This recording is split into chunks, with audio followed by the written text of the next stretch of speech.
Hello, everyone, and welcome to Not Actually a Pathfinder session. My name is Jake, and I am our host, our master of ceremony. I don't know.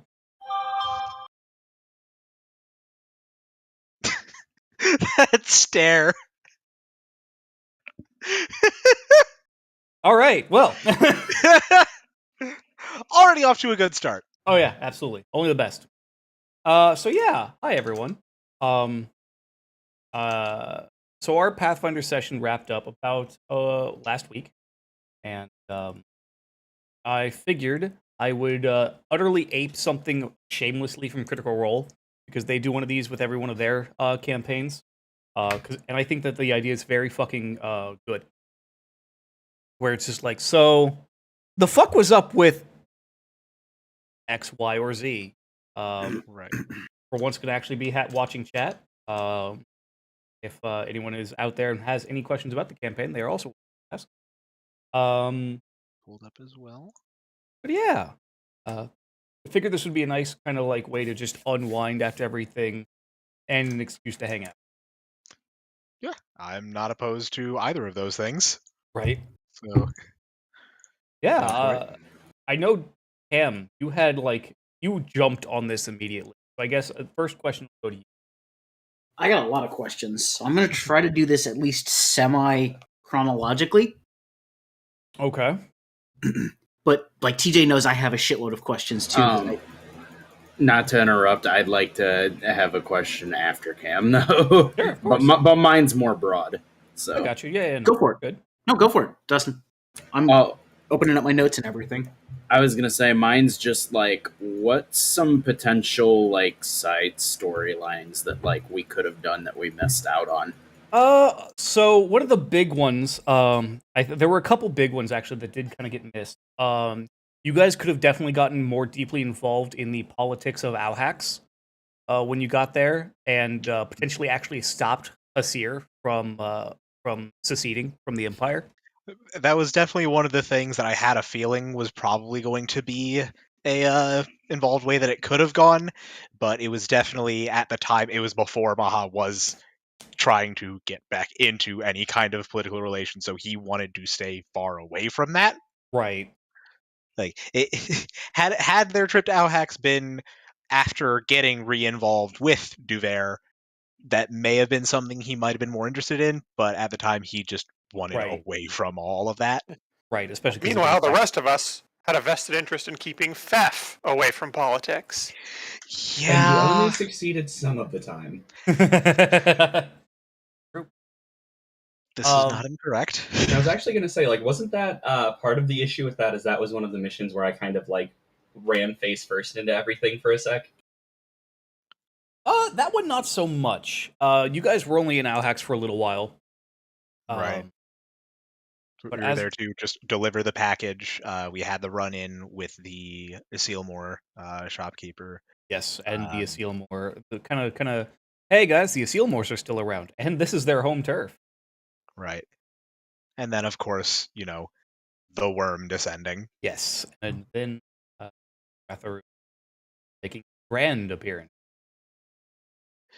Which, that still was something I was... that was a hell of a way to get some ramped up action in a hurry. Yeah, it was definitely like, I was like, okay, how do I do this in a way that it is shocking, yet still not like overwhelmingly so.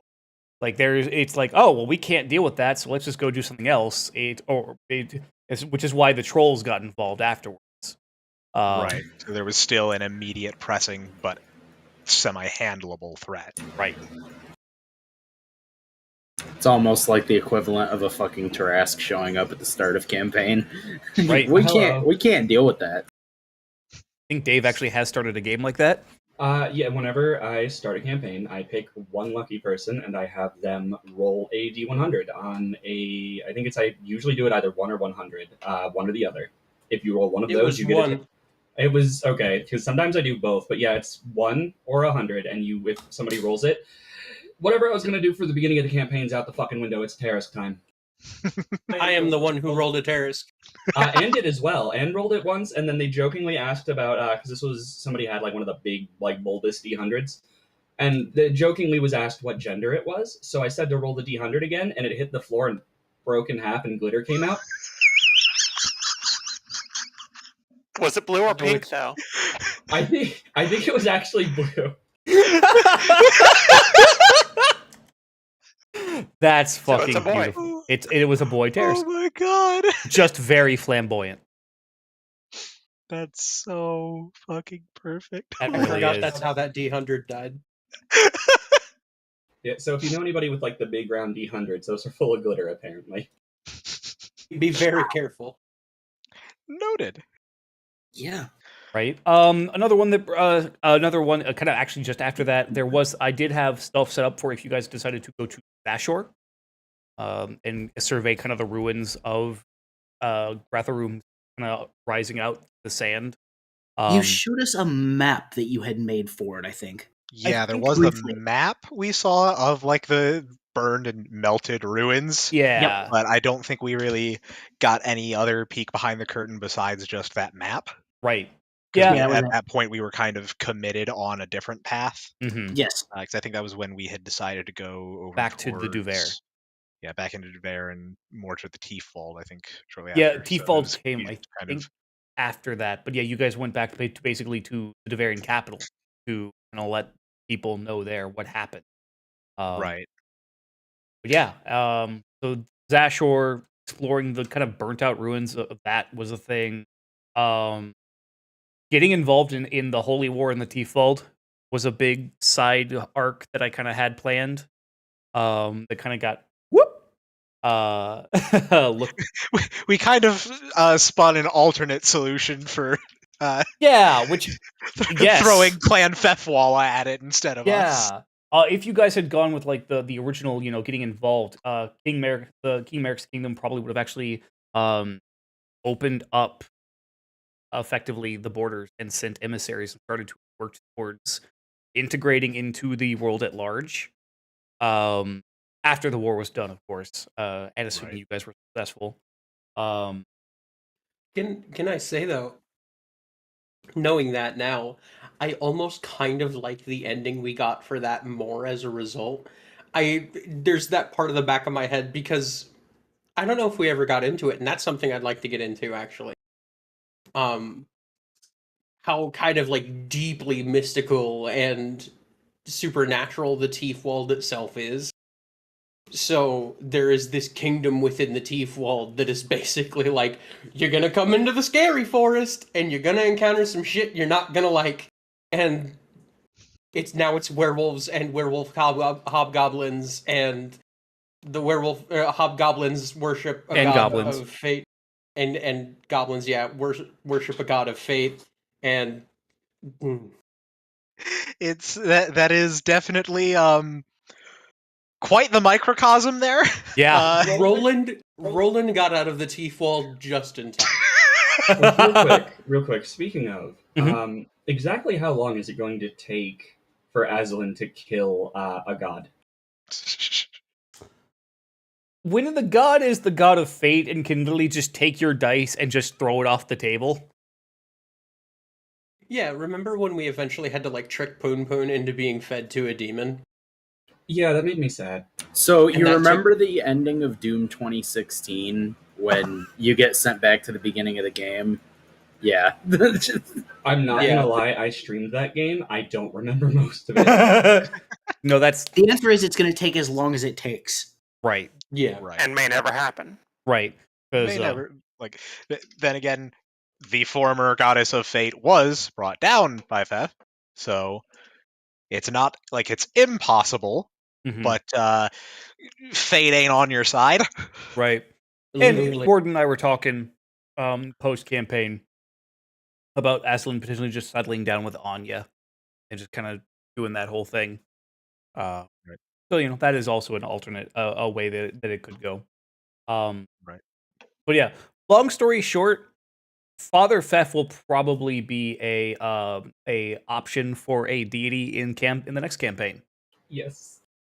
Um, It's gonna be real. I'm trying to resist the urge to play a goblin again, and you just made it harder.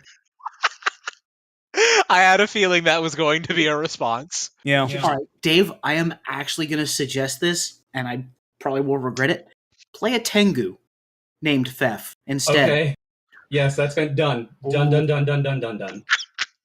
There it is. Here we go. See, I was going to pose the option of being a gerblin, which is of course a werewolf goblin. Oh, what would the stat adjustment be on that? I love don't know. that Level so adjustments aren't much. a thing in Pathfinder 2, so I don't know how to equate this one. It's basically just having wild shape naturally, effectively. Yeah. You don't really get any stat adjustments. You just get wild shape, kind of like Pax did for a while. Oh, that's hilarious. And you That- probably take I just wanted to say gerblin, but That was beautiful. You probably take a silver weakness too. But yeah, other Yeah. than that, other than those three, kind of like mainly two, kind of three primary weakness to things, silver and watered down beer. nothing really kind of that you guys missed, so to speak. I know that we did kind of shortcut dealing with Holtz. I remember you when we Too went smart and for our own confronted- good. Yeah, Mhm. when we went Yeah. and confronted had the run in with the alchemical golem. That was Holtz Lab 3. Yep. And you guys had skipped Holtz Lab 2. Yeah. Yeah, that was meant to be. I And have a there was question. admittedly, that was, I will say, even in retrospect, just kind of padding more than anything, and padding and more experience for you guys to get. Right. Don't get too into that because that is my question. Actually, that's Oh. one of my questions. Fair enough.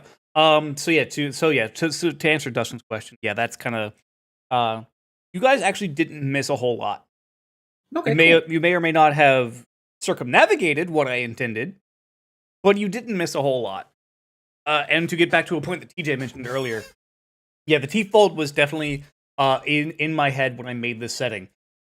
The T-fold was basically you take deep German forest and you make that what the Romans found when they stepped ashore Britain and Ireland. Oh, Yeah. That people just fucking Oh. disappear in those woods. Yeah, those trees moving was not Iristil. They just do that. Yeah, no, the trees moving in the deep forest, that was not Aristil doing that. He was just asking them. Oh, okay. Yeah. That paints a very different picture of that whole Yeah. whole Mhm. excursion now because Terrifying. Channel your inner Roanoke. I'm assuming the singing were less than hospitable Fae, potentially. Singing was yeah, it was effectively forest spirits. God, I'm forgetting the proper Irish pronunciation. But the she. Oh, Sidhe. Yes. Oh, good, great, cool. You know, No, because- thank you. Again, very Ireland inspired, but also mixed with kind of Germanic roots in the T-fold. But also, it's a Powerwolf album, so you know. Look, there's a reason Pax wrapped bandage around his ears and head after that first night. No, it's fair. I completely forgot that was a thing he did. Mm-hmm. But yeah, Pax no, knows his will saves aren't great. Not gonna fuck with that. the T-fold Holy War arc was absolutely going to be the Powerwolf arc. So like, I'm still a little sad you guys Oh. didn't go that way, but I understand why. Yeah, there were other matters that needed some attention. Yeah. Yeah, We if had things a- in front of us hadn't been quite as time sensitive as they seemed, I think we probably all would have dove into it. That's fair. Right. We did there also- was About at the start of the war, have an ancient dragon slayer on our hands that we needed to like. figure out what was going on. Yeah. Yeah. No offense, I like her, but we needed her gone because she was bogarting all our stuff. Not wrong. yeah. A little I bit. like her. Oh, yeah, She's no. a great NPC for a 15 to 20 campaign. You know that. By the way, Right. that piece of art that I just put in our Discord, that was kind of what inspired the T-fold arc. I believe it. No, what Orodia was to the party was like when you started a Fire Emblem game back during like the GameCube era, and they started you with everybody in their base jobs, and then one character was level like 10 and in their advanced job already. Oh yeah, like you have your Seth or your Yeah, all the, Seth, yeah. Frederick. Mhm. Yeah, Oh, like Freddy, Yeah. you carried me so hard. yeah, because that was his job. Yeah, the one, yeah. Again, just I don't remember the exact like original character of that archetype, but yeah, it just starts out super fucking strong, way over leveled, but very slow stat growth. So like Yep. eventually they get outpaced by everyone, but at the start they are just a fucking monster. Mm-hmm. Yeah. They're meant to be kind of your like get out of jail free card during the early stages of the game. It's like Right. this is what's possible. You can't do it yet. Right. And yeah, considering those were they the other trolls or giants that we found in the Yeah. caves. Yeah, we kind of needed that get out of jail free card because that could have gone Mm-hmm. very poorly if we had run into those before waking Rhodey up. Which Yeah. they were leveled appropriately to be a moderate challenge, but not kill you, not necessarily be Not a TPK. right. Right. It would have been severe, but you had Arodia by that point, and she was just like, "Fuck it, why not?" It was just like, you guys want some help? Just please. Right. Just a bet. Right. us with the Rhodia there was the Tom and Jerry meme where he sends the gang in. Mm-hmm. Yeah, and Arodia being actually one of my characters from World of Warcraft originally, that I have kind of taken on as one of my dearest characters and just thrown into way too many settings and systems. Gee, Oro with Orodia. Who could have guessed? Who could have possibly guessed? Which, admittedly, there were a few of those characters scattered about the campaign. Oh yeah, I remember you showed us Ilina, I believe, Mhm. was also the one that's been prevalent through other stuff of yours. Yep. And there's a few others that you guys haven't met. Well, throughout the setting, Leolin, of course, is another one of mine. I know technically they're all my original characters, but like, Right, ones that have been recurring in Mhm, other mhm. mediums. Yeah, which some of them I are totally get that. some of them are OCs. The rest of them are just NPCs for the campaign. Exactly. Right. Very much the kind of way I've had my character Cassius that I play in 14 originated from a D&D campaign. Right. I've used him in some other campaigns elsewhere, Yeah. and I found other ways to kind of just make him fit into whatever setting as appropriate. Yeah, that's how Ilina started for me. She was a character in a RPG. And I loved that character so much that I just kind of took her and like, yay. I keep I you. feel it. Yeah. What's the next question? Okay, so I Yeah. got a couple. I'll try to ask them in Let's smaller do bunches. one and then Yeah. do someone else and then we'll come back to you. So I'll try to go chronologically. Is there any possibility that Captain Turian could have survived, or was he meant to die? He was meant to die. Okay. His death was kind of the inciting incident. Okay. And I will say, actually, I don't know if anyone caught it necessarily, but the whole opening sequence was actually a reference to oh gosh, a old RPG, Arcanum of Steamworks and Magic Obscura. I kind of thought so. That game was so buggy I couldn't get it to run right, so I never got past like that opening section. That's fair, but no, yeah, that whole opening kind of the opening conflict was based off the opening to that game, and I kind of did my own twist on it, but also Right. admittedly turning it from the delivery of the ring to Treasure Planet. And yeah, so that's where I took the inspiration from that. Okay. Okay. Next question. Um.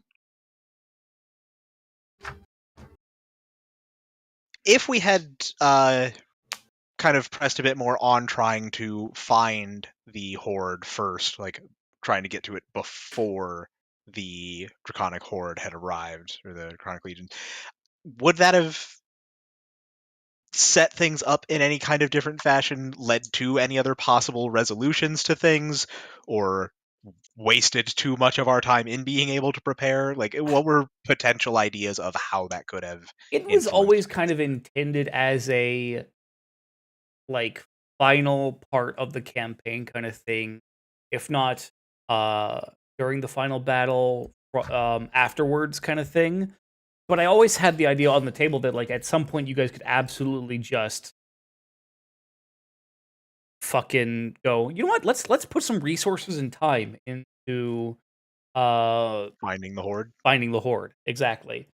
So I always had like kind of a general outline of what that would look like in my back pocket, but I never really spent too much time developing it as a full-fledged storyline until you guys showed interest in it effectively. Okay. So like it would have definitely changed things. How they would have changed things, I don't exactly know. But I would have come up with some stuff.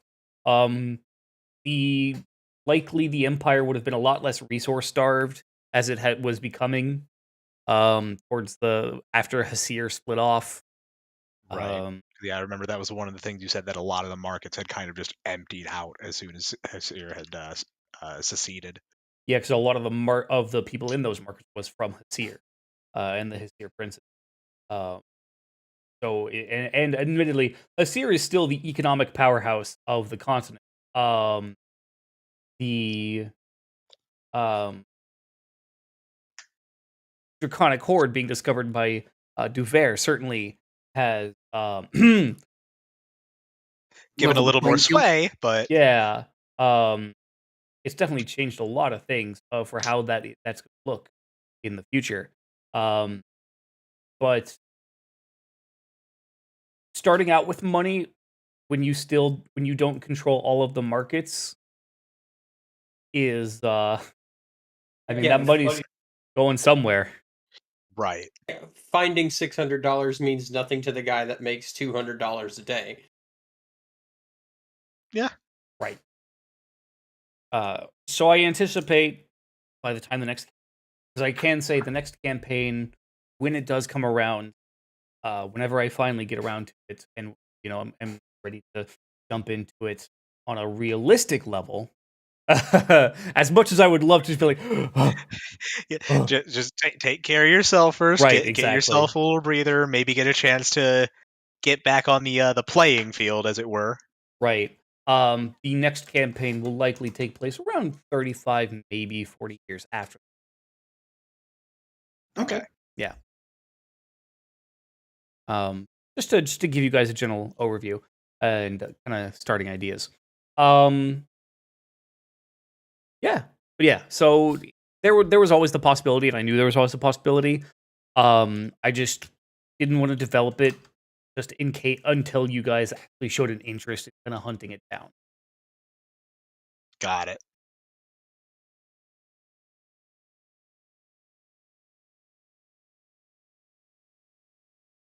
Okay. I know, Okay. Cam, you said you had more questions still, Cam. Dustin just asked a campaign in the text chat. Dustin, would you mind saying that out loud, just so that way team can hear and whatnot? Yeah, I was typing it so that I wasn't interrupting because you were still talking. Oh, you're good. But so obviously Zelgan and Fef and/or Father Fef survived from the OG campaign, and Glinthatook was obviously a referenced character in the original. But were any other prominent characters, NPC or otherwise, still around? Yes, There was Leolin as well. Leolin was Right. around. All I'll say is yes. Okay. It's a very yes/no question. Okay. Translation: this could potentially come up in the next campaign. Either next campaign, maybe in the Or one the shot. one-shot, Who yeah. knows? There are plans for certain elements of the last campaign that I won't reveal at this time. Understandable. Yes. Okay. Just because, frankly, if you guys wind up running into that and it winds up getting to be a big reveal, that's going to be a really fucking cool moment. All right. All right. You've got my attention.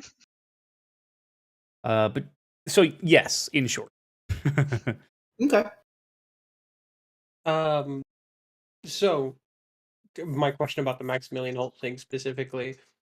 I know you said that the adventures or the encounters themselves were a lot more padding, but on like a story standpoint, if we had gathered up all the information, was it possible to have discovered that this whole thing went deeper?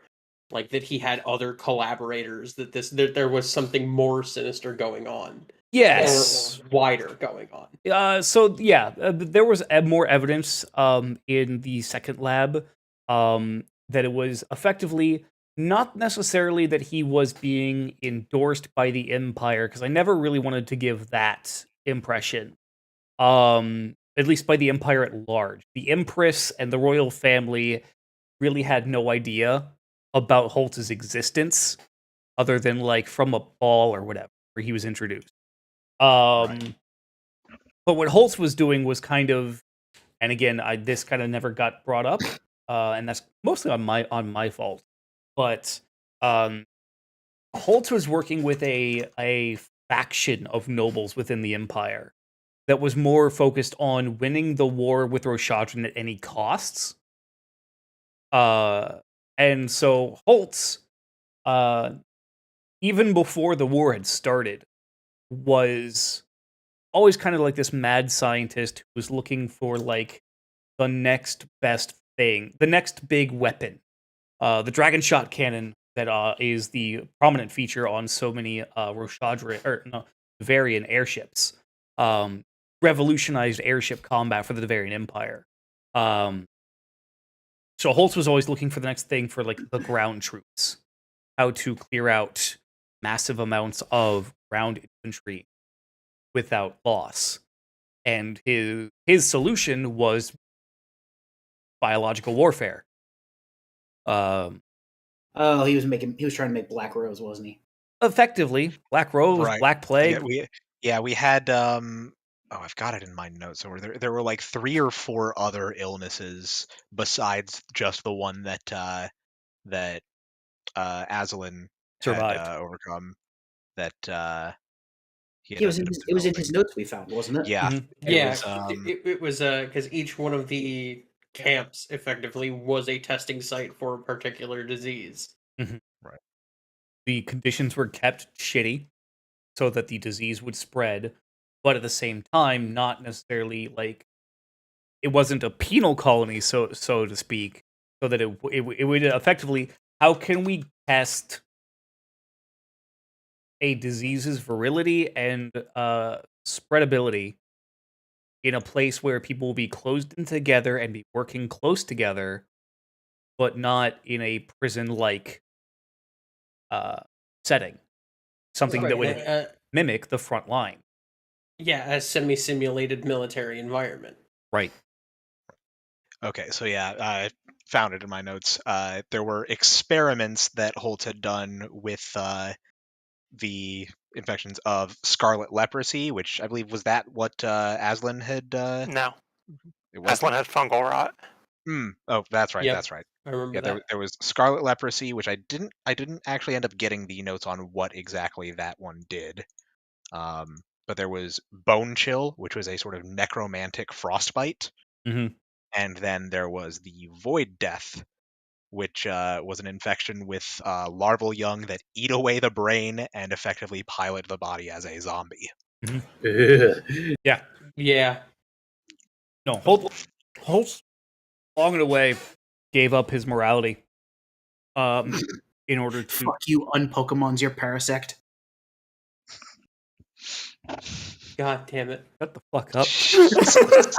That's fucking cursed. Oh my god. Yeah. So yeah, Holtz. The second lab had more details about that, and just kind of would flesh out the picture more, and kind of would very much link to the third lab, and kind of the location that it was under the city. and kind of give you guys that hint. But yeah, so yeah, Holtz was not a good person, by any stretch of the imagination. I was like, even with Ma trying to stay as relatively diplomatic as he was just like, do what you want with him. He's too fucking dangerous. No, yeah, I am washing my hands of this shit, basically. Holtz Yeah. was definitely like arguably the biggest, the most evil of the more like human characters in the campaign. And I kind of really wanted to like, without so much saying it in so many words, kind of like let his actions speak for him, basically, in that Yeah. regard. That very much came through. He was about as irredeemable as it gets. Yeah. I mean, all the guys from the Roshadran military, they were following what they thought was best for their country, which is Some of it was pretty fucked, but war is war. yeah, war is war. Some of it being commands from up above with people that have certain priorities or morals, but some of them are going to just kind of wash their hands of that. I'm just doing what I'm told. Holt was just, I am doing this because this is what I want. Right. This is what I think is going to be right. Right. Holtz wanted to make the next best thing in terms of warfare, in a way to stop Duvarian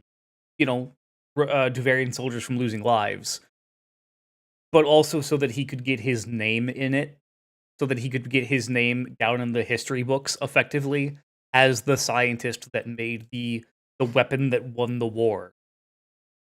Right. Definitely motivated by ego and yeah, that fucked up infamy. Right.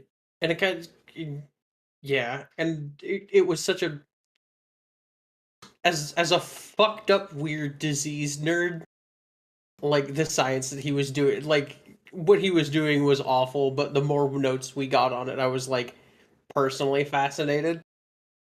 And just because, I mean, the combination of magic and disease is fucked up, and I totally don't have a few characters banked for similar ideas further down the line. Look, all Holtz needed was a good heart-to-heart. Also, yeah, exactly, Dustin. Holtz was what if the atomic bomb physicists didn't have remorse for their creation, Right. and wanted to make a better atomic bomb. Also, if I had to guess what Scarlet, because do you have an idea of what Scarlet Leprosy would do? Because I had an idea of what it would do. I think there was something stated for what each of those diseases was. You can look it up in the. It's actually an official disease. Yeah, scarlet leprosy is widely disease? feared for its devastating effects, crushing bones and organs while making recovery nearly impossible. I was gonna Damage say, taken from scarlet leprosy can't be healed until the disease is cured. You basically just take progressively more bludgeoning damage a day. Yeah. As it just Interesting. destroys your body from the inside. So that's almost more of a don't. Nope, I'm gonna stop. Oh no. But yeah. Yeah. So that's kind of what Holtz, what you guys kind of missed in Holt's second lab. Right. EJ Okay, sitting so- on his hands so hard regarding diseases. But yeah. Any other questions? There's no one in chat right now, so like I can't grab catch questions from chat. Yeah. Actually, hold on. I did forget to go let everybody in Stoner Keep know that we are going live, so I'll do that real quick. There we enough. go. But yeah, Cam, shoot. Yeah. One question and then a short follow-up for it, since we resolved the issue before it became an issue. Did somebody send the Minotaur after us looking specifically for the Horde compass that we had? He was after the treasure. He wasn't necessarily sent by someone. He was just the Minotaur had managed to effectively get word of something that would lead to vast treasure. Because, someone talked in a tavern somewhere or got around, Minotaur was willing to do something about it. Okay, I had wondered if maybe he was like Right. an underling for the Historians League splinter group or something. Not in so much, not so much. Maybe like an unwitting pawn somewhere down the line, but not, at least Right. not at the time. I'm Okay. trying to remember. Was that Minotaur? Were they known to the Free Sale Republic? I'm trying to remember if they actually. You guys never had- found out. Okay. But it's past the campaign. They were not associated with the Free Sale Republic. Kind of just one of the actual, for real, just rogue pirates. Got it. Okay. And then, if Aslan and Theth hadn't shot him from half a mile away and killed him, would he have been a recurring, like, mini-boss? Or was he, like, destined to just, like, bite it soon against us at some point? He was always intended to be kind of like the first arc mini boss Okay. kind of thing. You guys definitely wound up fucking him up a lot sooner than I thought you would. But he was always intended to just kind of act as like the final kind of, you've gotten past this part of the story kind of a thing. Okay. Right. Look, it's not our fault he was talking a lot of shit for somebody in arrow range. To be fair, he did knock two of us unconscious in a single move. Yeah, At that the is start a of thing the that fight. happened, didn't it? Yeah. Yeah, he got me and Lorenz. Lorenz, I believe. Yeah. Mm-hmm. With Back in a, the early Double days. horn gore. Yeah. yeah, right at the start of the fight. I think that was the first move. Yeah. You guys were level 2, and I think he was level 4 at the time.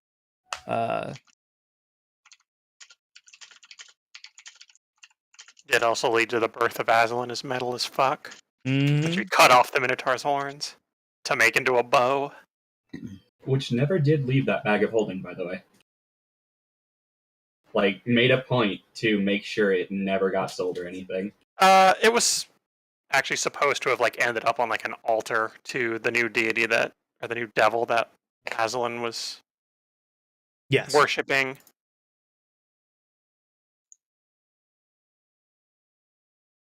Okay.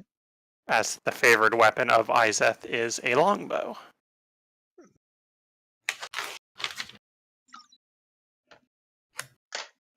So I guess out of just some curiosity for Aslan, what exactly were the archetypes? Was it cleric and something else that you had been going into? The original plan was cleric into arcane archer, or eldritch archer rather.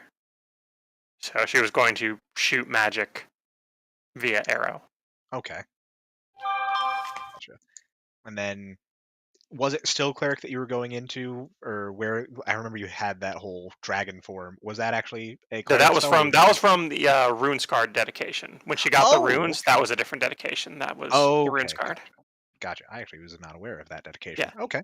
It's a pretty neat. It doesn't play too well with martial because there's like no ways to really level up your spell saving throws or anything like that. So I was very deliberately trying to pick spells that didn't have saves or Saves attack rolls or anything, just like supplemental things that affected only you and didn't have any sort of roll to counter against it. Right. Which, I mean, there was some stuff that I never got to display Right. with Yeah. Aslan. Yeah. Yeah. And the rune scarred was also what Aslan had that dedication for a long time and didn't really get around to displaying and actually like know it for way too long. Yeah, there were basically like 2 levels where I was sitting on archetype waiting for Aslan to get the rune scarring so that she could start doing that. Mhm. So she was down some power during like basically the end of the Kalint arc. Yeah. Right.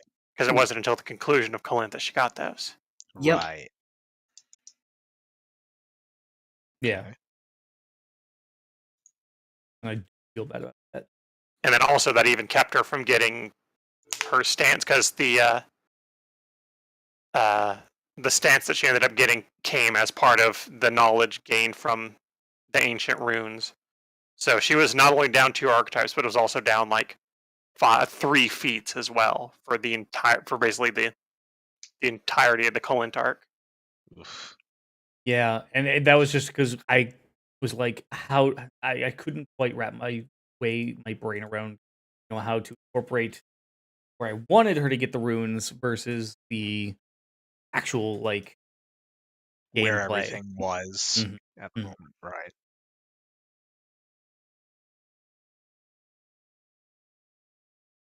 Which, yeah. That said, still made that shit work. Yes, absolutely. So, yeah, well, behind the scenes, what happened whenever you guys did go down to the Rune Giants, Aslan effectively got a massive power boost then and there, effectively, to kind of make up for the fact that she'd been kind of been forced to sit on an archetype that she wasn't allowed to really use. That's fair. And also feats that had been untrained and were waiting for the. Right. But yeah. Okay. I saw Dustin mentioned in chat having a question. Yeah. Yeah, it's a fairly simple one because in that we probably already know the answer, but I just wanted to make it an absolute for peace of mind. But in regards to Crack a Room, was there any potential way if we had rolled diplomacy high enough we could have got him to aid us in any way? It was always a possibility. It would have been difficult, but you could have probably gotten him on your side. Right. So- I remember there were some feats that I had actually taken with of I think technically I didn't have the level 15 one just yet with the legendary diplomacy for like being able to make an extreme shameless request and not have a huge penalty to it. Mm-hmm. And not necessarily immediately lower their attitude on a normal failure. So like it was definitely something that I could have pushed for, and like I remember I did still have a hero point that I could have used on my diplomacy roll. But when I did try and convince him, we aren't trying to force you into thinking one way or another. We just want to avoid conflict between us. We don't have any issue with you. I think I ended up getting like a 14 or something on the die, Mhm. and So that it was was still a really definitely high roll. But it don't was push your luck situation. yeah, it was something that I was just like, I could try and like hero point this and see if I can really ramp this up and maybe get something significant out of it. But I also don't want to take the chance of drastically fucking it up and turning this into a fight we're not ready for. Quick. Bitch, I was actually, ready for it. I mean, always ready. A quick Yeah. addition to the question, though. Does he actually hold to his word and not be a little bitch and start attacking people? He didn't start attacking in Well, the like post-combat. Or post-campaign, I mean. Like, does the dragon just chill in his trees? yes. Oh. Okay, sick. Yeah, no, he sticks to his word. He kind of just doesn't. Live and let live. Right. He goes back to fucking sleep.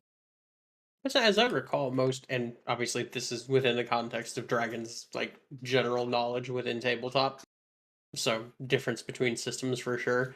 But most green dragons, once they hit a certain age, do indeed just want to be left the fuck alone. Yeah. Like, most of the chromatics decide to really start shoving their nose in everything's business because they're bigger and older. And it's greens and brasses are both just kind of like, fuck this, fuck the world of mortals, I don't want that shit. Don't start none, won't be none. Yeah, brasses are just kind of like, because they do it for different reasons, because the brasses kind of take on that whole, we are observers of the world at large and how it grows, and greens are like, fuck you, I don't want any kids on my goddamn lawn. Eat dicks, and then they just fuck off into the forest forever. Beautiful. Yeah. It's it's the two flavors of the Midwestern dad. One sits on his porch and watches the world go by, the other one sits on his porch and screams at anything that gets too close. Fucking Christ. I hate how accurate that is. Green and brass dragons are the Midwestern dads of the fantasy world.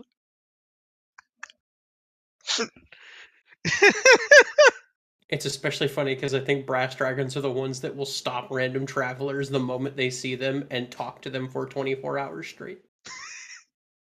And like, try leaving. It's a brass dragon. You are the object of their hyperfixation for the next 24 hours. Please do not die. Oh, God. I suppose I have one that maybe if you want to keep this in your pocket of whether this was something that was planned or something you kind of just winged out, if you want to keep that to yourself, by all means. But in the cult hideout under Ilduthween, Mhm. with the remember, I kind of fixated very heavily on the bookshelves that we went by and spent all that time trying to search if there was anything useful, and then ended up landing on that idea of searching for any books without authors. Mhm. Was there intended to be, like, was that actually a solution you had kind of intended or had planned out, or was there something else we could have found in there to get us that sort of history on the war? Or was that kind of something of just, okay, he's done this, he's gotten this, let me figure out how to actually get this information that he's earned? A little bit of a mixture of both. To be honest, a lot like I knew that the bookshelf had something, and I knew that it had something to do with like kind of the history of dragons and the draconic cult. I just didn't quite know exactly what quite yet until you were like asking specifically about very specific parts that you wanted to know about, and I was like, I can run with this. I have this written down somewhere. I can just work with this and kind of just exposit. Which is kind of how I just DM as a whole, frankly. I have rough outlines of general things, and then the moment one of my players is like, I would like to know about X, I go, oh, let's go! And you know what? That shit works. It Like, does. again, that was something that, seeing that it led to Lorenz being able to dig into that with, Fef the book stand, all that was actually really cool to see that actually come together of, having just that idea of searching for books with this particular characteristic to them, and then Mhm. someone combing through and looking for these particular kinds of details and piecing this together. That was actually a really, really cool moment for me. Like, I actually Hey. loved seeing that all come together. Yeah. But yeah, Especially for Maha coming in as as Lorenz was full Pepe Sylviaing. oh yeah. And that whole style of GMing has kind of come about because back in the day, back when we first started, I would plan out the entire campaign before it even started. And how much of that had to end up going into the scrap heap? Roughly anywhere from 95 to 98%. One time Dave happened to a Shadowrun campaign.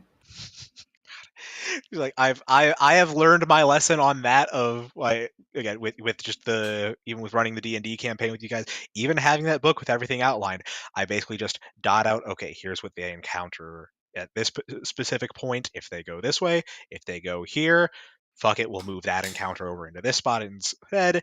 Right. Because trying to have a specific outline on everything, you are not going to account for everything that your players are going to want to do, Right. or You're trying to run the a shit that they might luck into. Like, right.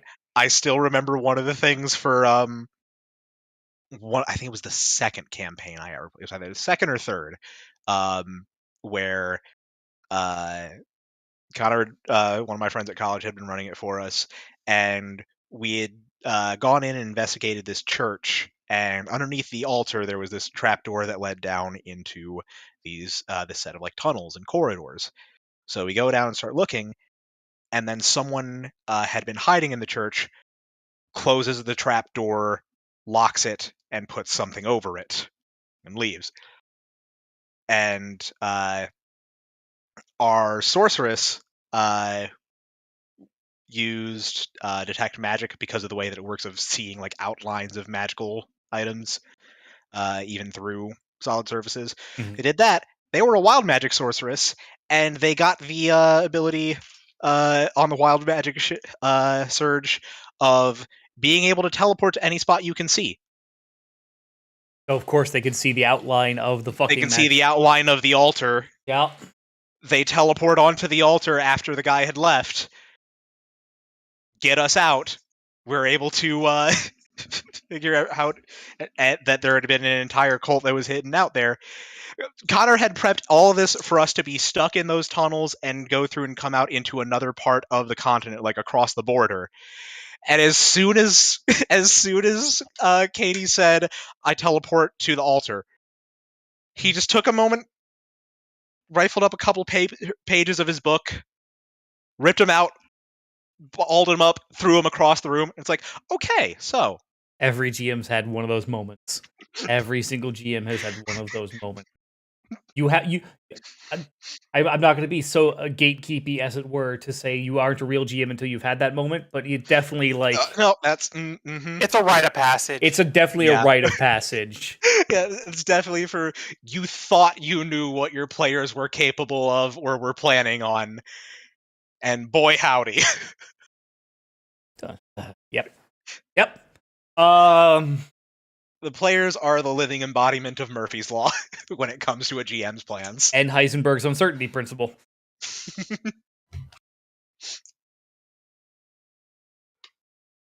I don't know. I think it's more a case of the Cotton Eye Joe uncertainty principle.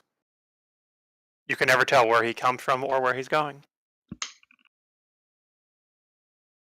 Which is entirely true for RP parties if you think about it. I hate that you're right. I did not come up with that myself, by the way, at least the concept. But the Cotton Eye Joe uncertainty principle. Yeah, I think I've seen that around. Yeah, it's very apt in this situation, I think. It is. You're not wrong. Yeah. Next question. How pissed off was Aslan's mother to continue to get deliveries of flowers from that cactus leshy?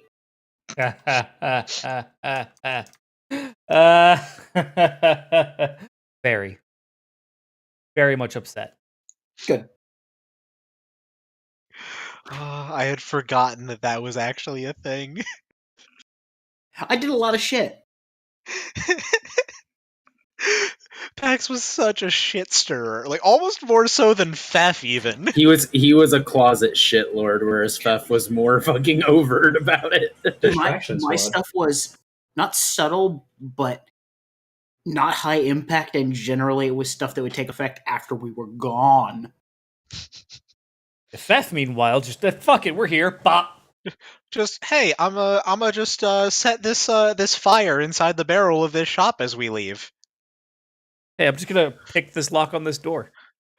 Well, the picking the lock wasn't the problem. It's that I didn't think about it and just opened the door on reflex.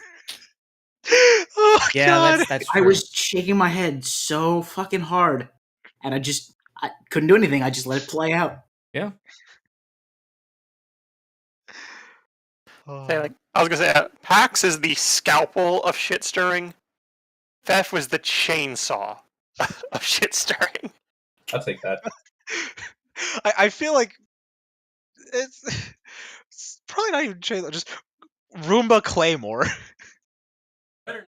You mean like the explosive, or like an actual claymore strapped to the top of Yes. the Roomba? Yes. Both. About to say this from Shit, you could actually make a Roomba claymore as an construct inventor. You could. hate that. Fucking hate that. And again, it could probably be either Claymore. Yeah. Honestly. Also, she didn't hurt that fucking cactus plushie, did she? Leshy. He tried. How was her hand? Not great. Nor was her foot. Cactus.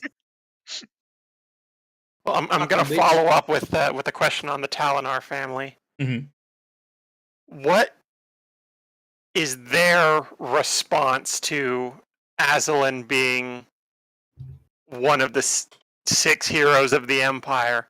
Are they willing to claim her as and have to acknowledge she is part of the family all along?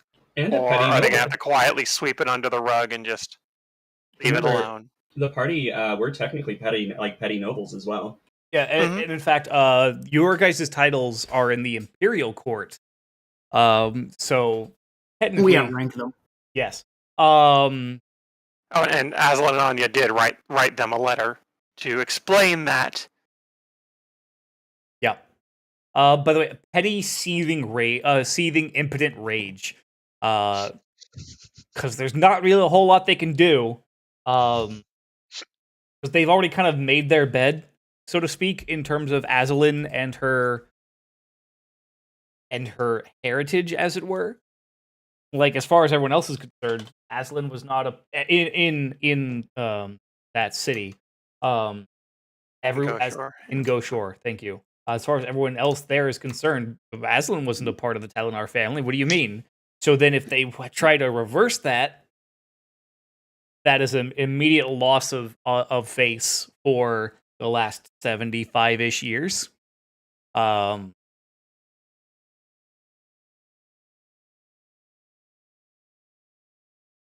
mean, that if they tried to milk it, they probably would have ended up with a dragon on their house very briefly. Yes, also that. As for Dustin's follow-up, asking about what the Aseelmore family's reaction was. Find out next time on Dragon Ball Z. Yeah, I figured that was probably something for a one shot, but Yeah. just wanted to shoot my shot. Oh, I understand. Yeah. Yep. We'll Sorry, see. I'm looking through my notes. You're such an asshole, Jake, with your fucking This'll do nicely with Shimmy Shemaya the Orc. Yeah.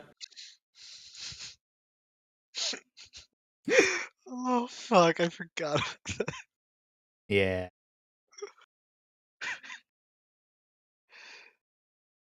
Yeah.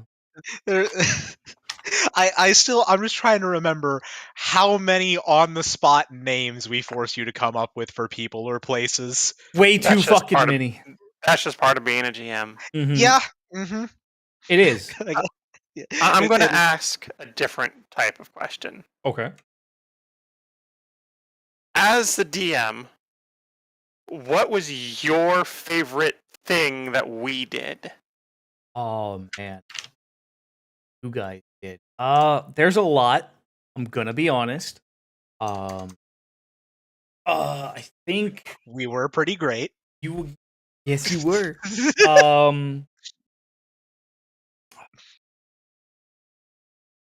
So that's really hard to answer. Just I remember very specific character moments, like when Aslan fucking lit her hands on fire to beat the shit out of some trolls in Auhax, or when Maha managed to use Glinthatook to avoid the avalanche, saved you guys from a lot of problems climbing up the mountain. Glint. Fucking a lot of little moments like that, where people really got to kind of like be their own and like use their shit that they've been working on the fullest of effects. I really I mean it's hard to argue with, the various different big damn hero moments that you guys had throughout the campaign. Trying to think one in particular. And of course I have bad memory anyways. But you guys managing to tear through the entirety of Flint Palace in like 2 minutes was really cool. That's right. I think it was like what, a minute and 36 seconds. Minute 42, I think. It was. Yeah, minute 42 was the total count because it was from start of that whole climb up the palace to the end was 17 rounds.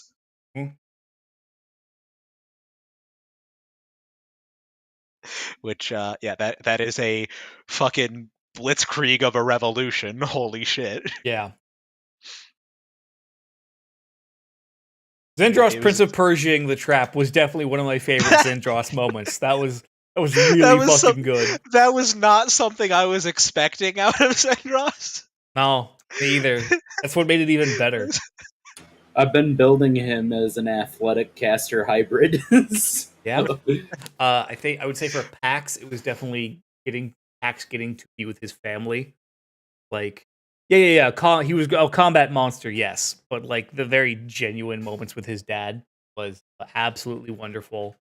Look, I had to make a rogue that still had both parents. I was getting really tired of that being the trope. Oh, you're a rogue. You must be an orphan. No, fuck you. I have a loving family. Yeah, no, that's fair. The same. That's Can fucking I at least great. ask if the runner-up was Bark?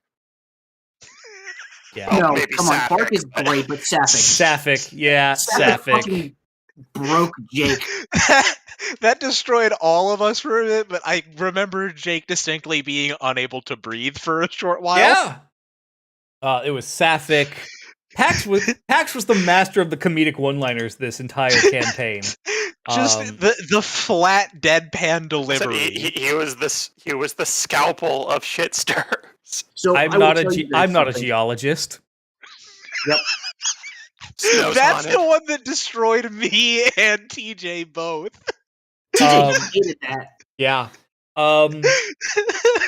For Lorenz, obviously, there was the big fucking damage numbers for Lorenz. But also the challenges that came with playing all five of Lorenz's family members, who all have very similar accents and not very different voices when it's me. I mean, they are family, so that kind of... Yes, but it made it very hard Two for of them were twins. Two of them were twins. It made it very hard for me to like to try and like distinguish every single one of the Roseways. And I know I fucked Honestly, it came across perfectly fine most of the time. Like there Yeah. weren't really too many situations where I found myself like, wait, hold on, was that Anya or Marisa? And it was like they all were very distinct in their personality and mannerisms and everything. That all of that did come through pretty clearly. Cool. Like it was, and they were very well established. that's what I was aiming for because I knew that they all basically were going to have kind of the similar voices. So my whole goal was to distinguish them through mannerisms and verbal tics and personality and stuff like that. Because otherwise it was going to be a mishmash real fucking quick. And admittedly, Linus and Leonhard being the hardest, but of course, as Gordon said, they were twins. Like, yeah, of course you get fucking confused which one is speaking. So does their parents. So does Lorenz. Yeah, well, because that was the whole.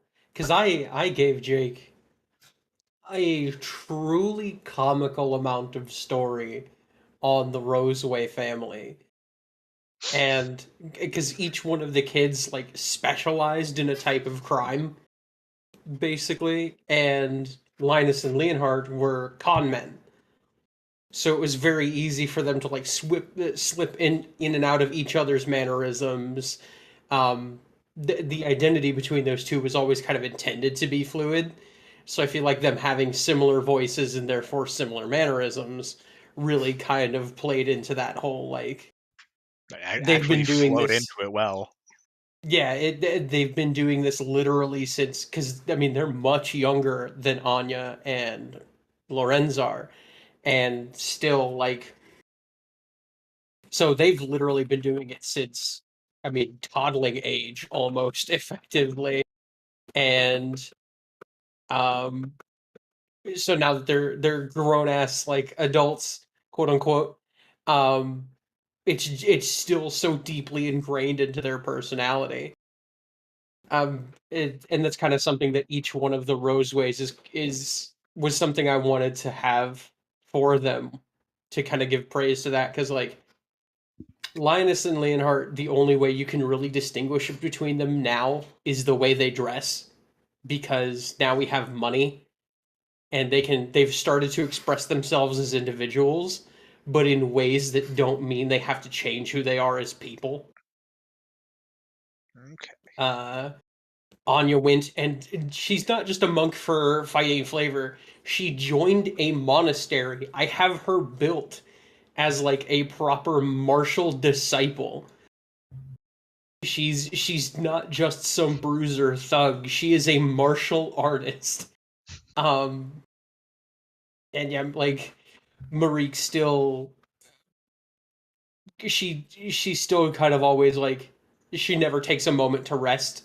Everything needs doing all the time. And something I never quite mentioned, the reason Seren is behind the bar um, is because that's where the family keeps the cash box. He is never more than 15 paces away from the family's cash box at any given time, unless it's to go to sleep. Yeah, he never really actually even went around to the tables. Like he would join someone Nope. at the bar, but that was about the extent of it. Now that I think back on it. Unless the tavern was empty entirely, save you guys, he never left the bar. Yeah, so like it was, you guys are being introduced to a family that had like just recently clawed itself free of this terrible existence. And that's kind of why I was like, yeah, if they seem kind of off as characters, it's perfect because they're getting to be real people for the first time in their lives at the ages of like 30 and 40 and late 20s. But no, and they all came across beautifully. Like I couldn't have expected better. Yay.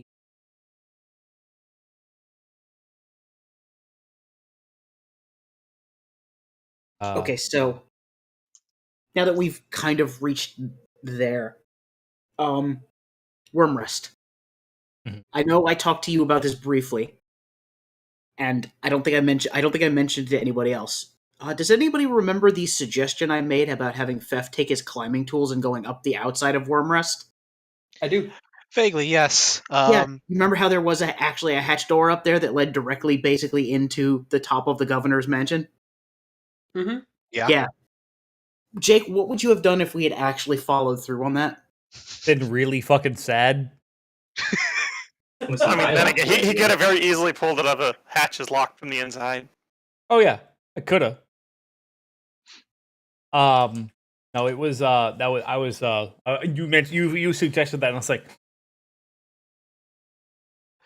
Please no. I'm worried that they could. internal Oh, I screaming. probably could have too. Again, the issue with that though is just a matter of how much of a fucking climb it would have been. Like, and again, the Yeah, idea of and that would not have just for one person, but for the whole lot of us. right, and that basically was gonna be like kind of the deterrent was it's a big climb and it's like damn near sub-zero out there. Like, good luck. Because yeah, through a lot of proper worm rest itself, just from the sort of, I can't remember if it was like a canvas or whatever material they had between the ribs, but like a lot of the harsher elements of the weather were generally kept out from the city proper. So it was either climb up along the inside of the rib cage where everyone would see us, and that would get shot down right away, or go out into, again, harsh encroaching winter with blizzards and try to make that climb. Would have been funny, though. I mean, I'm not saying it wouldn't have.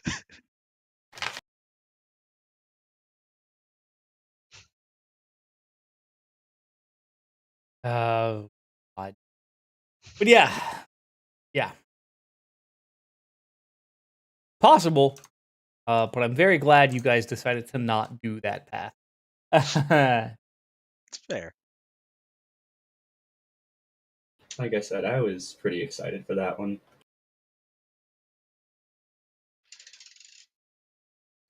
Um, I remember there was a bit of a stretch after we had started coming across the info on the Cult of Dragons with some of the characters trying to figure out like if there was anyone else in league with them and like who else might have ties and some potential names being sort of tossed around. Was there ever any plan for that to be something of having these further connections to the cult to try and dig into or uproot? it was a plot hook. Not it was definitely like a little dangly bit. You guys could have pursued it, but I could kind of tell that wasn't necessarily the direction you guys wanted to go with it. So I figured I'd kind of tease that kind of intrigue there, but much in the same way as a lot of other stuff, just kind of leave the outline in my back pocket, and then if you guys ever switched tracks and said you wanted to go for it, then pull it out then. Granted, I do remember though that as Maha, kind of really shut that shit down for a sec when I believe was it Aslan or Lorenz that brought up the possibility that It was Albrecht Aslan. on it. Right. Aslan very distinctly is like, who has gained the most out of everything that has happened so far? Yep. That's it. That's Right. somebody you watch carefully. You know, because Aslan is known for being the most trusting of people. Right. Indeed. Which Indeed. there was one like it never ended up getting brought up again beyond that one moment, but I do remember I had thought of just with Maha being so adamant on you guys don't know him the way I do, it wouldn't have been him. The one thing he would have been able to say that would be like, okay, you're kind of overlooking something.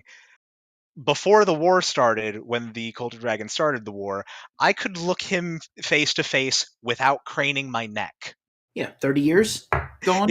Yeah, he when the war started was like 8 or 9 People change. when the cult had Yeah, initiated the war that killed his brother. yeah, without going too far into it, is just Yeah, Aslan no, wasn't no, thinking no. of that. But just the But yeah, just again, from the rising of the worm. That Mhm. was right, That's what she Right. thought And about. yeah. right, for sure. But anyhow, Because I remember I did back that because it coming from Lorenz's, like, the abuses of authority are Right. well documented. Yeah. So Yeah, that was you got two very trusting human beings. Actually, elves. elven At beings. some point. Yeah. And I just remembered that being a little bit of a kind of hook that some people kind of dangled on. And then again, I myself as a player thought that could be an interesting hole to go down, but I knew that Maha was going to have none of it. Yeah. Again, that was again one of those things that kind of tore me as a player. Like, it could be interesting to see where this leads, but like, whoo boy, Gnome not happy. Gnome not happy. Right. Yeah, Angry Gnome. Gnome is not gonna need an anger translator. Glinthadoo just showing up, just And Glinthadoo shows up and it's just like, you know what? Nah, you got this, man. You don't need me this time. yeah. I don't got you, fam. I don't got you, fam.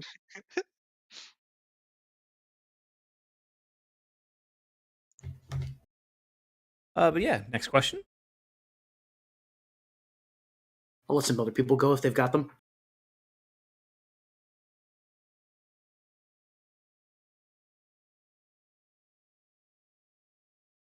Okay, they don't got them. Well, TJ's mulling something over clearly. He is. I'm trying to give him. You can think about it while you ask your next question. Yeah. So you mentioned that the gasoline we found came from Mordheim. Would we have been able to go there, or was that just like world building? Torgheim. Oh, And that- you guys is that would, what you called it? yeah, Okay. Torgheim. Yeah, I put it in the lore channel a little while ago, but yeah, copyright reasons. for clarification on the name. Copyright. Okay, thank Yes. you. But yeah, no. There was really no real chance for you guys to go to Torgheim in the campaign. It is, however, a city.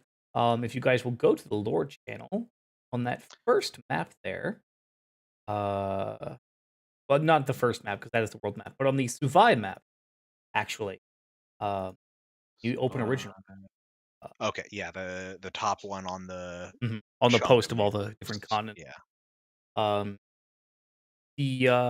The city in the mountain, that is Torgheim. Got it. Yes. Okay.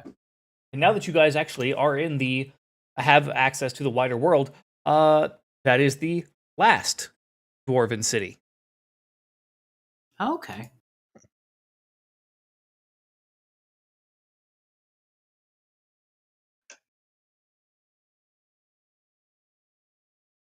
TJ, Let you want that to say ask what yours? it will, by the way. Uh,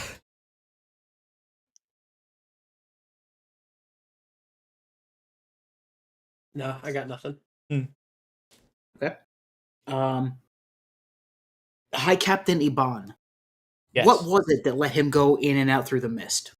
You said it was his blood, but what about it, if you can say? So the kind of the implication that I was kind of going for when he said it was his blood, he was at one point in time, one of his ancestors, or more correctly, he himself and his family as a whole, have direct ties to a person that many centuries ago was directly touched by, magically so, one of the worm. Okay. And that has transferred via the bloodline, and diluted, admittedly, through the years. But so Captain Aban himself is, and the ships that have his blood kind of soaked into the wood are able to kind of pass through the the mist that is of worm magic. Okay. Okay. Makes sense. Really? Which is now no longer relevant. Yeah. No. Let's see. So, I guess something as a bit of a peek back for after the first campaign for something that I had with Zelgan for our like post game session for what Mhm. do we do from here. Because I distinctly do remember for Zelgan him returning back to Kapantar and making some amends with his father and family. But then I remember that it was actually, if I remember right, Leonin and Zelgan did remember the other continent for a time when Yes. everyone else had seemed to forget about it. And they'd spent some time trying to look for answers into that, which presumably eventually didn't come up with anything, or whatever they did come up with was lost as Right. they ended up forgetting too. So I suppose, I guess out of curiosity, what did Zelgan end up doing in the meantime after that then? What did his search eventually turn into or give way to? In my head, it was more adventuring. It was just general kind of um assorted different adventures as he kind of tried to find more information about it that led into these wacky and zany adventures of Zelgan, slowly, becoming more and more powerful.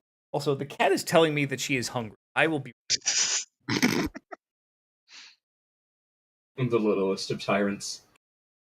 No lie.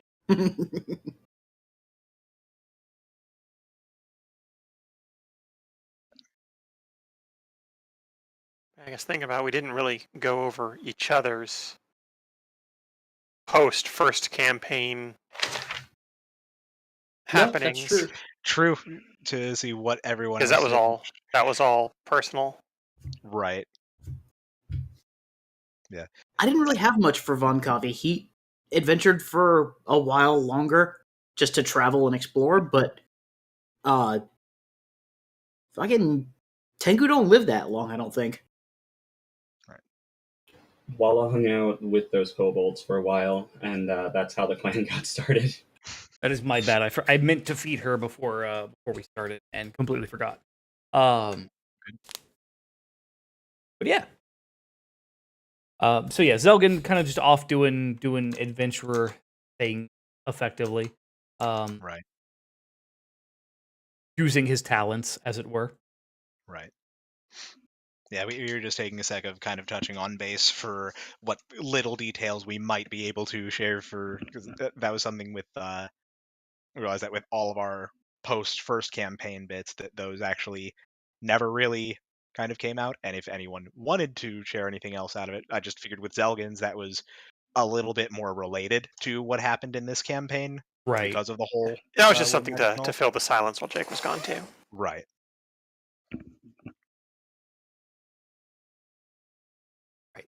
So, what next question?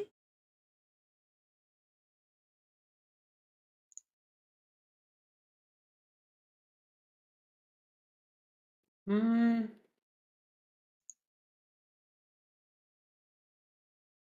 I kind of had one. It was oh yeah, because so obviously Capentar had been locked away from the outside world for so long, and this might go into the next campaign, but like, what the fuck did the outside world think was going on in the meantime? As far as the outside world was concerned, there was that the Carpenter just didn't exist. Well, like, had they? I mean, there's clearly this great big spot of fog that turns people back around. Like, Doesn't turn them around; it just kind of pass them through.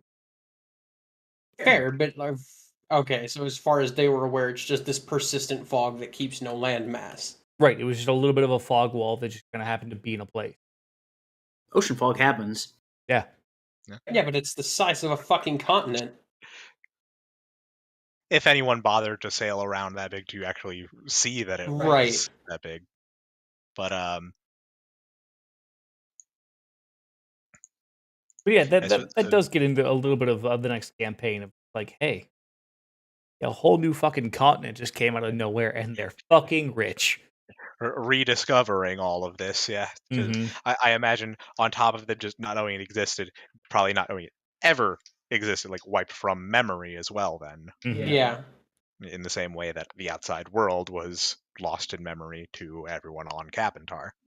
Right. Exactly. Which also has me excited because, like, what that potentially means is, and I know, like, looking at the maps, obviously you can tell that, like, there are no cities on the landmass where Campaign 1 took place. But, I mean, as far as we were aware in the first game and even the second game, we were discovering the new world, basically. I wonder how that's going to reflect on the people around the kingdom, people around the world, basically. Just like, oh, you went there? The fuck? Why? You know what I mean? Like, there's nothing there. What the hell is your problem? And for the people of Capentar, I mean, it was the most important expansion of our time and our world. So I wonder Right. if that's going to come up. Yeah, I do remember again with the first campaign that was a big deal. Like just the discovery that other continents exist was Yeah, there's more land. right. Yeah. It was just purely just discovered that this is out there somewhere that we had no Right. idea about. And then, however many years went by after Zelgan had returned, and then nobody even knew or thought anything of it or remembered anything about the expedition. Right. Yeah. It's got a lot of interesting implications, and I'm super excited for them. Um, a little bit of one that just kind of popped to my mind, if it is if this may potentially just be a bit of a something to just will not worry about that. Just I'll ignore that. With Leland's teleportation abilities of being able to, completely go to other planets, even. Had she ever visited the moon or moons? Oh yes. Oh yes. And I assume the planet is visible from those moons. Oh yes. Well, very, very glad or very large. Just thinking like, did Leland ever have any moments of getting up there just like, wait, where the fuck are those places? Or were those also kind of like very quickly lost to memory on returning? Exactly. Yeah. Yeah. It's one of those things like, wait, what the fuck? Holy shit! And then get back to the planet, and then just Men Right, in 'cause Black. touching- Well, yeah, because touching back down on the planet subjects you to the magic of the worms again. Right. It's not like she could really teleport to those other places because of like not really any kind of familiarity with them. Right.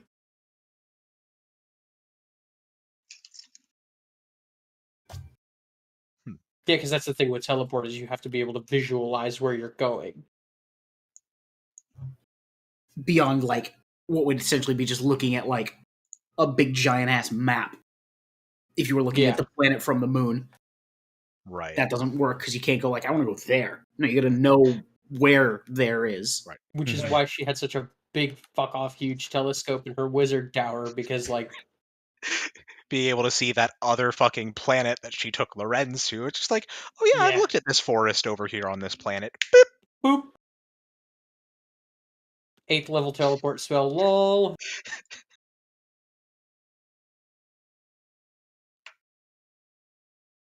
Yeah. So yeah, it's a thing.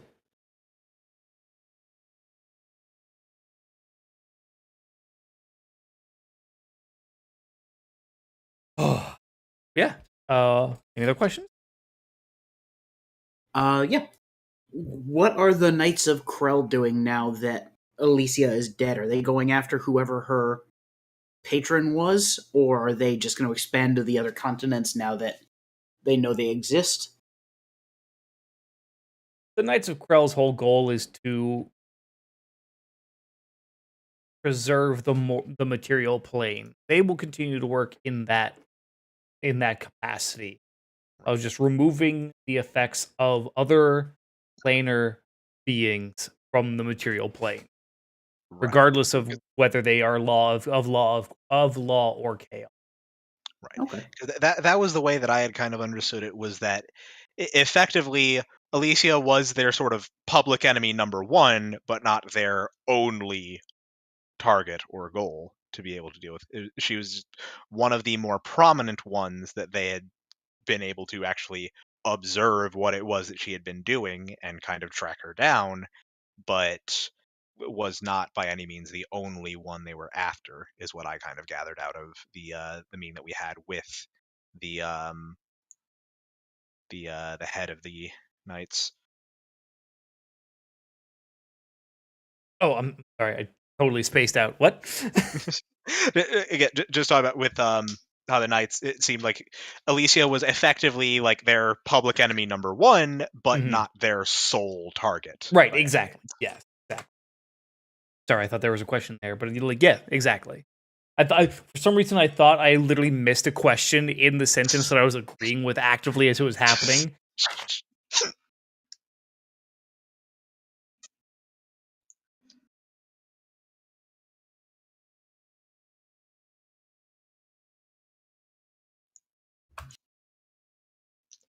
I suppose. Yeah, Was they there serve their any? purpose. Yeah, I was gonna say. Was there any sort of like course of action or thing to get involved with that you were hoping we would end up doing, that we took some kind of vastly different approach?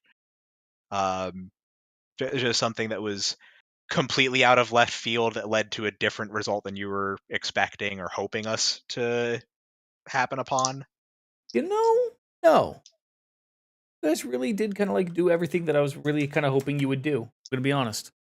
There was no big like thing where I was like, oh man, I wish. Of course, outside of like the obvious like missed side quests and whatnot, but like Right. no, other Even than that was that, just there as again, like little side things to potentially get involved in and learn a bit more and have some little sway. right, exactly.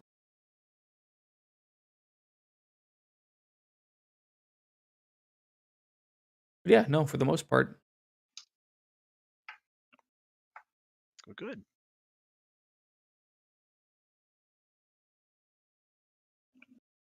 Hell yeah. I don't. Yeah, that's Yeah. but I think I think it's fairly safe to say this was a campaign that a lot of us ended up getting a lot out of. It was again, it's the first time I've had a campaign reach a proper conclusion, Yep. and it's one that feels really good, and two, again, just having to be with this group and everything that we actually got to see and do and experience as a group was just one of the best experiences. Yep.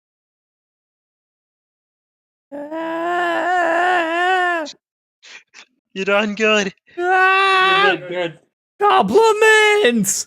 Ah! Heartfelt ones too. Ah!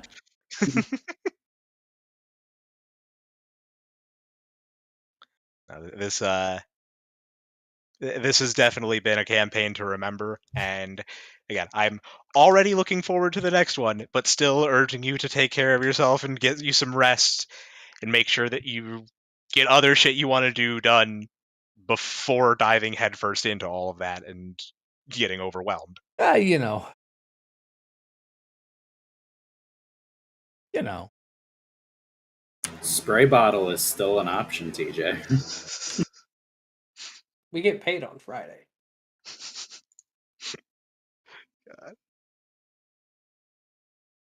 Just fill that bitch with hydrogen peroxide and rock salt.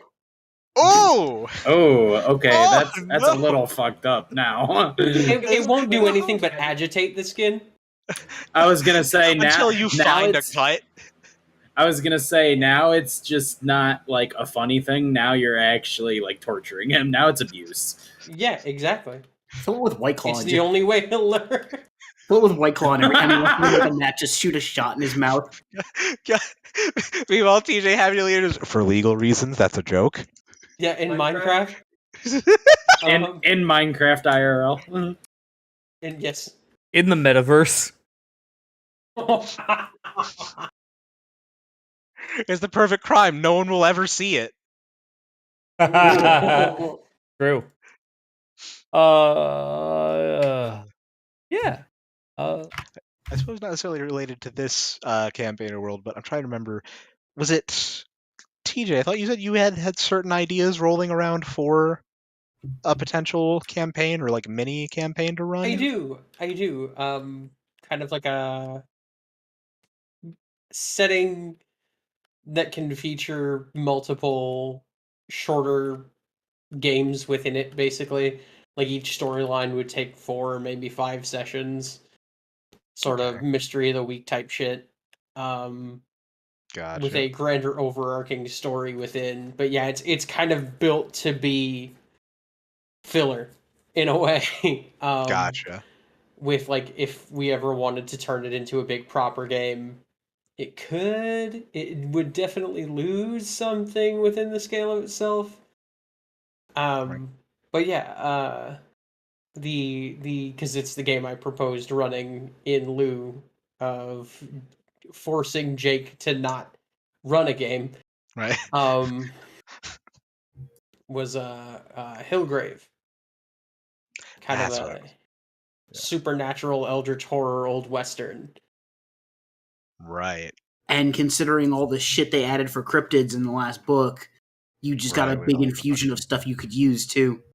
Oh, Yeah. no, trust me, everything I've made up for this is purely like tailored by my brain.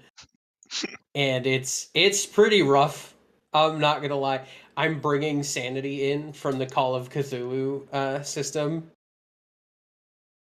And intention, like, if in this game you choose to play a divine, arcane, primal, or occultist class, I'm warning you now that, like, certain things are going to be a lot harder on you. Like living or sleeping, depending on various things like the cycle of the moon or the crop or the harvest of crops or the weather or a lot of things. The whims of some ancient, unknowable, forgotten being. Yeah, unironically though, that one. Your magic is spelled different, basically, in this setting, isn't it? Yeah.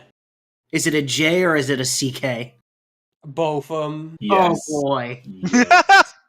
That means things. Yeah, it's bad, Chief. It's real bad. So like, and that's another thing too, is like, it's definitely meant to be kind of edgy boy status, while still having a very comedic overtone to it and a genuinely fun adventure romp. And I really hope you guys will enjoy the world.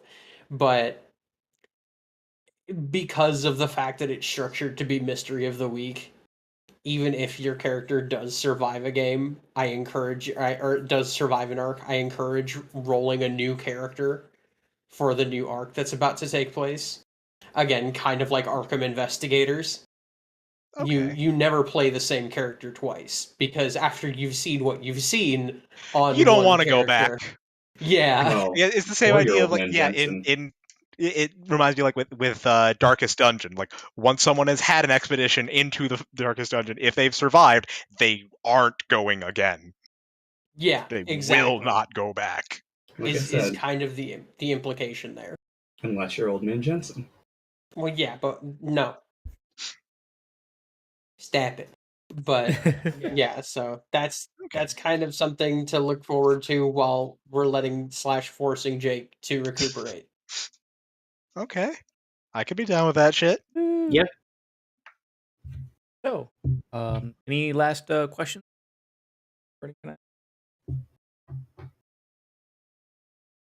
Only when I pay. I'm sorry. Yes, I- about burning. I was hoping that wasn't what you said. The year-long night shift game. Oh God. Oh no. Oh no. No. That's unrealistic only because there is no way in high holy hell the gas station that night shift occurs in has an employee retention of longer than 4 months. Well, see, the That's- gimmick is it's the employees that are actually cursed, so they just bring the weird shit with them every time they get a new job. Oh no. Oh no. It's night shift, but at Best Buy. Yes. But at Lowe's. But it works, Oh yeah. no. You're a fucking overnight stalker at a Dollar General. Good job, buddy. I was gonna Oh, say, that's truly No. I cursed. was gonna say night shift, but they only take seasonal work. So Ooh. Spirit Halloween, and then you have to do Thanksgiving stuff, and then you're part of the Salvation Army doing the Santa Claus bell ringers. Holy shit! Just the See- idea of night shift Spirit Halloween is sending me I right. think we need to do this. Yeah, you know, Buckingham Palace. The new Spirit Halloween. There's a Spirit Halloween not terribly far from here. Oh, I see it every morning when I'm starting work.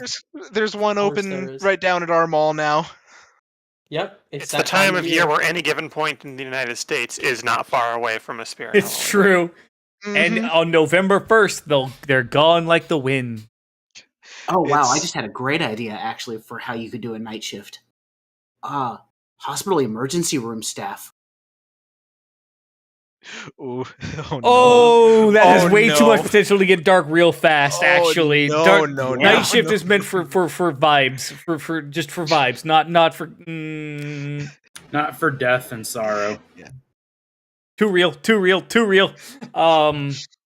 Yeah, if there's That's a horror campaign. yes, it is. Yeah. But yeah, there's no one else, no other questions. Then I guess that wraps up the campaign 2 wrap up, or the campaign wrap up. Hope everyone had fun.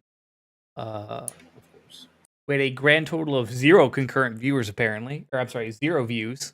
We'll Yeah, see. I've noticed YouTube has not been great about views. YouTube does not tend to also update its views live very well. Okay. Right. Yeah, YouTube's fucked up because I've I been will- watching the whole time. And I was going to say I will need to remind myself of that because when I finally do get back to being live, I'm coming over to YouTube with y'all. Yeah, it's honestly a better platform than Twitch, but that's a conversation for another stream. But yeah, thank you to those of you out there that watched all of this from the beginning. Thank you guys, of course, for being my lovely players, putting up with all my bullshit. Can't wait to do it again. Yeah, I mean, you had to put up man. with ours too. true. And we outnumber you significantly, so good job on that. Yeah. Mutual bullshittery. Indeed. We have a Dave. We do have a Dave. But yeah, I'll be. This is probably the last time you'll see this group for a while on stream. in the same place, I should say. Oh. But my general plans being, I want to do the 0 session that'll be off stream for the one shot on October 1st. And then I'll kind of, over the month of October, build up the Zindros one shot. And then we'll probably have that on the 29th of October.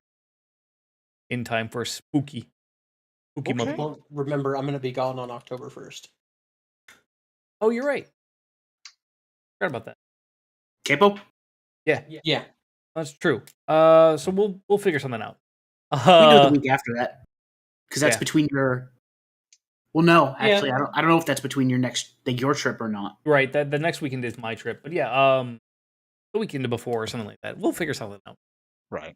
We can get things put together. Yeah, for sure. Yeah. So yeah. You all tuning in. Hope you all have had fun. No, I did. And we'll see you guys real soon. Goodbye. There it is.